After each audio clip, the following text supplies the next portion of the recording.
નમસ્કાર, જય ગોપનાથ મહાદેવ. સમગ્ર જાહેર જનતાને મુકેશ મકવાણાના નમસ્કાર. આજે વાત કરવી છે ચૂંટણીલક્ષી, એટલે કે તમે સૌ જાણો છો કે સ્થાનિક સ્વરાજ્ય તાલુકા પંચાયત અને જિલ્લા પંચાયતની ચૂંટણી જાહેર થઈ ચૂકી છે અને તેના ફોર્મ ભરાવાની પ્રક્રિયા પણ જાહેર થઈ ચૂકી છે. મારે સમગ્ર લોકો અને જાહેર જનતા સાથે થોડી વાતચીત કરવી છે કે આપણે આપણા પૈસા બેંકમાં જમા કરાવીએ, આપણા જ પૈસા હોય છે. આપણે કોઈ રાષ્ટ્રીયકૃત બેંક હોય, SBI છે, એક્સિસ છે, આવી કોઈ બેંકોમાં જ્યારે આપણા પૈસા આપણે જમા કરાવીએ છીએ ત્યારે આપણા જ પૈસા હોવા છતાં આપણે અમુક ટાઈમ સુધી ખાતામાં કોઈ લેવડ દેવડ ન કરીએ તો અમુક સમય પછી બેંક આપણી પાસે KYC માગે છે. KYCનું અંગ્રેજી થાય છે નો યોર કસ્ટમર, એનું ગુજરાતી થાય છે તમારા ગ્રાહકને જાણો. તો ચૂંટણીમાં પણ જે મતદારો છે એ મતરૂપી પોતાના પૈસા જ રોકે છે. આ જે મત છે, મતથી સરકાર બને છે, એમ માનો કે આપણે જ સરકાર બનાવીએ છીએ. તો આપણી પાસેથી જે કંઈ ટેક્સ ઉઘરાવવામાં આવે છે, જે કંઈ કરવેરા ઉઘરાવવામાં આવે છે, આપણે એક નાની એવી ચોકલેટ લઈએ તો પણ એની કિંમત નિશ્ચિત હોય છે અને તેમાં ટેક્સ પણ નક્કી થઈ ચૂકેલો હોય છે. તો હું મતદારોને વિનંતી એવી કરવા માગું છું કે મતદારો પણ KYC કરે. કોનું KYC કરે? તો કે નો યોર કેન્ડિડેટ, KYC. તમારા ઉમેદવારને જાણો, તમારા કેન્ડિડેટને જાણો. મિત્રો, માત્ર ચૂંટણીઓ આવે અને જાહેરમાં સક્રિય થઈ જાય અને લોકો પાસે મત માગવા માટે દોડી આવે, આવા કેન્ડિડેટથી તમે, આવા ઉમેદવારને તમે ઓળખો. એનું કારણ છે કે તમે ઘણા વર્ષોથી મત આપતા આવો છો, તમે ઘણા લોકોને મત આપ્યા છે. એટલે કહેવાનું એવું છે કે જ્યારે ઉમેદવાર તમારી પાસે મત માગવા આવે છે ત્યારે પહેલો વિચાર તો તમારે એ કરવાનો છે કે આ ઉમેદવાર લાયક છે.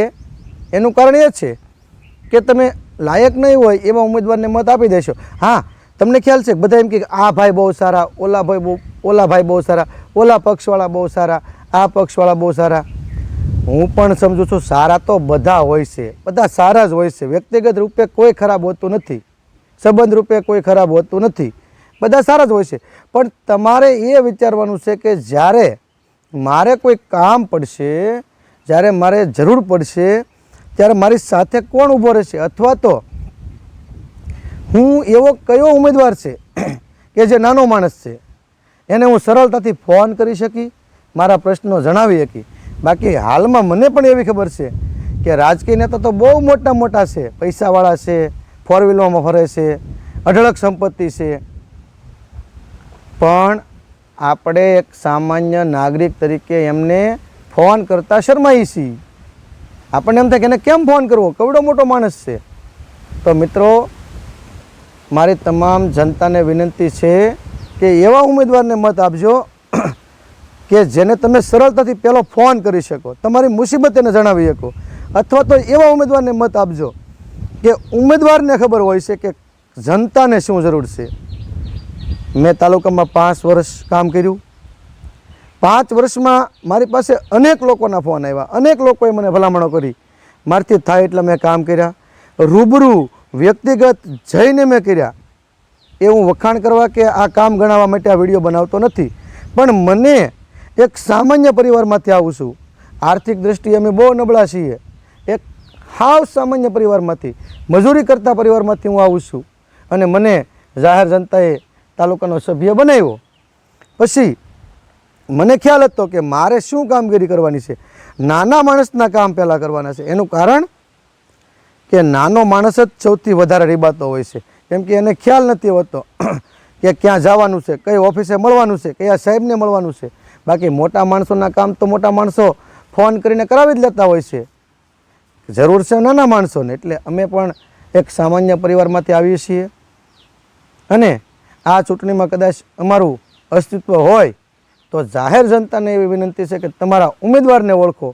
તમારો ઉમેદવાર કેવો છે, મતલબ કે જ્ઞાતિને જ જોવાની, પણ વ્યક્તિગત રીતે કેવો છે, તમને મદરૂપ થશે કે નહીં. તમારા આત્માને હૃદય ઉપર હાથ રાખીને મત દેવા જાઓ ને ત્યારે બટન એવું દબાવજો કે કયા મતદારનું બટન છે એ મને કામ આવશે.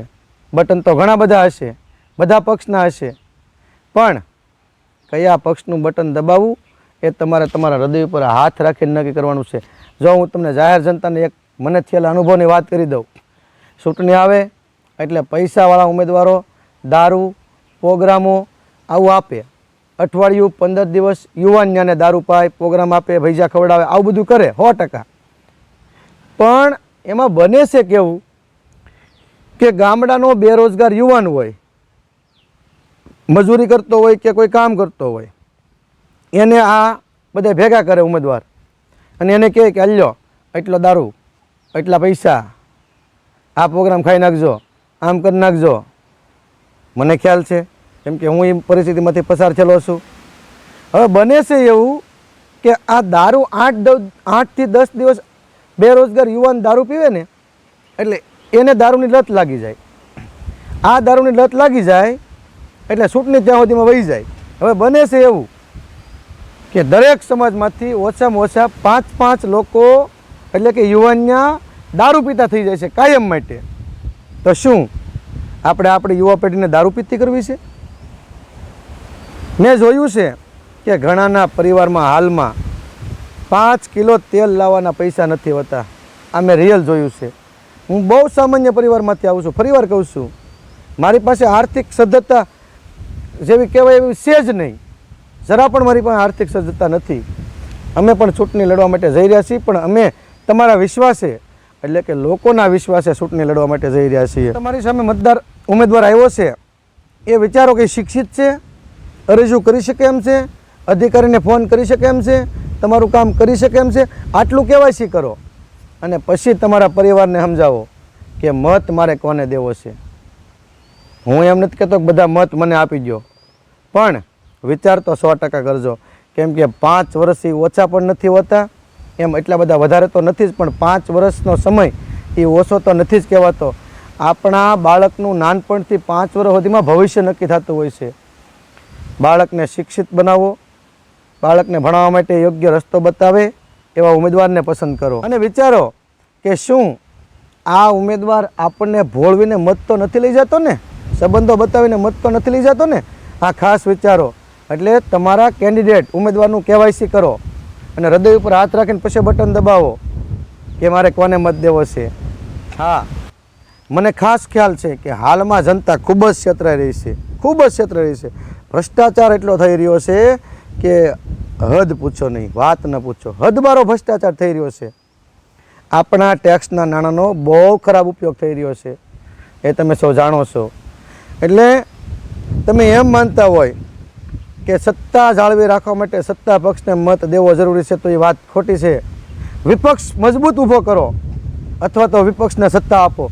જેમ રાજસ્થાનમાં દર વર્ષે 5 વર્ષે સત્તા બદલી જાય છે, એમ આપણે પણ સ્થાનિક સ્વરાજની ચૂંટણીમાં એવા ઉમેદવારને પસંદ કરો કે તમારો મત વ્યર્થ ન જાય, તમારા મતની કિંમત બને. અને જ્યારે તમે વિચારો કે મારે આજ કામ પડ્યું છે, મારે આજ જરૂર છે, તો તમે સરળતાથી ફોન કરી શકો. મારા વિસ્તારના ઘણા બધા લોકો એવા છે કે જે પેટીયું રળવા માટે પોતાના નાના બાળકો અને બુઢા માવતર, ઘરડા માવતરને ગામડે ઘરે રાખી અને પોતે 2-3 મોટી દીકરીઓ હોય કે દીકરા હોય એને લઈ અને બહારના વિસ્તારમાં પેટીયું રળવા માટે બિસ્તરા પોટલા બાંધીને પેટીયું રળવા માટે જાય છે. તમે જાણો છો ને. અને ચૂંટણી આવે ને એટલે આ પૈસાદાર નેતાઓ એવું ગર્વ લે છે કે અમે તો 10 બસો બહારથી લાવ્યા, 20 બસો બહારથી લાવ્યા.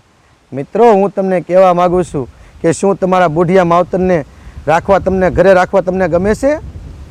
શું તમારા બાળકોનું શિક્ષણ બગાડવું તમને ગમે છે? નહીં.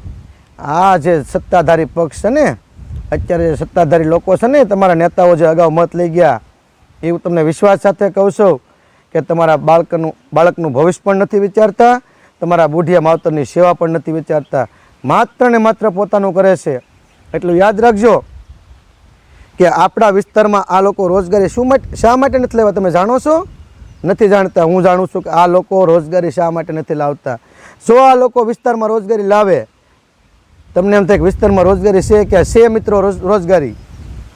મેથળા બંધારો જો બાંધી દેવામાં આવે સરકાર દ્વારા તો આ વિસ્તાર આખો કાંઠા વિસ્તાર દરિયા સુધી મતલબ કે દરિયાકાંઠા સુધી ખેતી થઈ શકે એમ છે. અનેક જમીનો કાંઠા વિસ્તારમાં પડતર પડી છે, એમાં ખેતી થાય, પુષ્કળ અન્ન પાકે અને ધન પણ પાકે, પુષ્કળ બકાલું પાકે.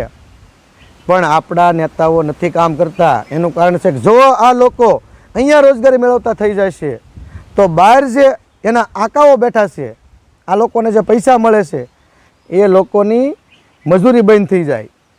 એ લોકોને તો બહાર સિટીમાં સુરત ને અમદાવાદને જેવા મેગા સિટીમાં મુંબઈ અને વિદેશમાં ફરવું છે અને તમને અહીંયા ખેતી કરાવવી છે, તમારા પૈસા એને રળી ખાવું છે. એટલા માટે આપણા વિસ્તારમાં રોજગારી ઊભી કરવા નથી માગતા. પણ હું તમને કહું છું કે જો અમારા પાસે સત્તા હશે તો આ વિસ્તારમાં વધુમાં વધુ રોજગારી મળે ને એવા પ્રયત્નો અમે કરીશું. વધારેમાં વધારે રોજગારી મળે એવા પ્રયત્નો અમે કરીશું. એનું કારણ એ છે કે અમે સરકારમાં રજૂઆતો કરશું કે તમે મેથળા બંધારો બાંધી ગયો. અને મિત્રો તમને જાણ ન હોય તો કહી દઉં કે આ વિસ્તારમાં સુંદર દરિયાકાંઠો છે. એટલા માટે અહીંયા પ્રવાસન ક્ષેત્ર વિકસી શકે એમ છે. પણ આપણા નેતાને એમાં રસ નથી. કારણ કે જો તમારી રોજગારી એ ઊભો કરે તો એના રોટલા બંધ થઈ જાય એમ છે, એને પૈસાવાળું થવું છે એ બંધ થઈ જાય એમ છે. માટે હજી જાહેર જનતાને વિનંતી કરીને કહું છું કે આમાં થોડુંક ધ્યાન રાખવામાં આવે. જાહેર જનતાનું ખાસ ધ્યાન દોરવા માગું છું. તમે વિચારો, આપણા વિસ્તારમાં કોઈ સારી હોસ્પિટલ છે ખરી? નહીં. આપણા વિસ્તારમાં કોઈ સારામાં સારી પાણી સ્ટોરેજની સુવિધા છે ખરી? નહીં. ખેતીલાયક પાણીની સુવિધા ખાસ નથી. મતલબ કે આરોગ્ય તો કે શૂન્ય. અહીંયા કોઈ નેતાએ આજ સુધીમાં એમ્બ્યુલન્સ ફાળવી નથી ફાળવી. અમે એવો પ્રયત્ન કરીશું કે સરકાર દ્વારા એમ્બ્યુલન્સ ફાળવવામાં આવે, સારી હોસ્પિટલ બને, સારી શિક્ષણ આપતી સ્કૂલ બને. આવા અમારા પ્રયત્નો હશે. આ નેતાઓને, અત્યાર સુધીના નેતાઓને આની કોઈ પડી નથી. અરે મારા વિસ્તારમાં પેટા કેન્દ્રો સારા નથી, દવાખાનાના પેટા કેન્દ્રો. હળી જલા ખાખરી જલા મકાનમાં પેટા કેન્દ્રો હાલે છે. તમે તપાસ તો કરો, મને બધી ખબર છે. અહીંયા કોઈ પશુ દવાખાનું સારું નથી. કેટલું પશુ પાલન કરે છે આપણો વિસ્તાર, કોઈ પશુ દવાખાનું સારું નથી. આ નેતાઓને આમાં કોઈ રસ નથી. પૈસા ક્યાં બને, નોટ ક્યાં બને, પછી પાછા એ નોટનો ઉપયોગ તમારા મત લેવા માટે કરે છે. એટલે આ વખતે પરિવર્તન લાવો એવી મારી વિનંતી છે. વિસ્તારના લોકો જાગૃત બનો એવી મારી વિનંતી છે. અમે કાયમ તમારી હારે છીએ. જ્યાં જરૂર પડે ત્યાં અમને ફોન કરજો. વિસ્તારમાંથી મારો ફોન ગમે ત્યાંથી મળી જશે, અમારી ટીમનો સંપર્ક થઈ જશે. પણ આ વખતે પરિવર્તન લાવવું ખૂબ જરૂરી છે. ખૂબ ખૂબ આભાર, ધન્યવાદ.